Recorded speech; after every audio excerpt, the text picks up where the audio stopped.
Bonjour et bienvenue à l'épisode 18 de la série Grands débutants en couture. Vous avez trouvé le patron parfait. Vous avez trouvé le tissu parfait.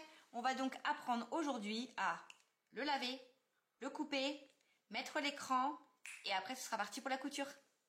Quand on achète son tissu en magasin, il faut tout d'abord le laver.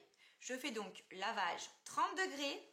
Ou alors, si jamais c'est un tissu qui ne supporte pas le lavage, comme tout ce qui est en laine, etc.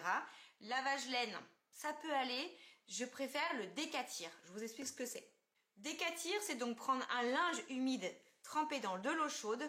Je le mets sur mon tissu, sur ma table à repasser et je vais mettre beaucoup de vapeur. Ça va permettre d'enlever l'après. Parce que tous les tissus, quand ils sortent de l'entreprise, en fait de l'usine de fabrication, on a mis un produit qui n'est pas bon pour la peau. Dans les patrons que vous achetez, il y a toujours un plan de coupe. Il faut respecter ce plan de coupe pour que toutes vos pièces puissent passer. Il faut placer vos pièces droit fil. Ça veut dire que la ligne qui est marquée sur votre patron doit être parallèle à la lisière. La lisière, c'est la partie manufacturée où il y a les petits trous. On va donc avoir cette ligne qui doit être parallèle à la lisière. Et je place toutes mes pièces.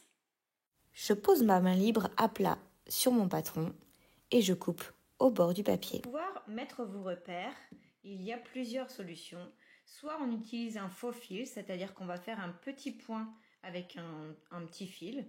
Soit on prend son ciseau et on crante avec la pointe, vraiment attention, tout petit peu.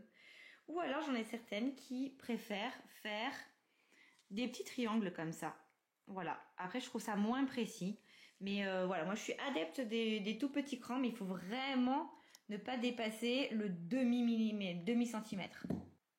Une fois que toutes les pièces sont coupées, je laisse toujours mon patron papier avec les tissus associés, ce qui me permet vraiment de gagner du temps quand je dois commencer à coudre mon patron.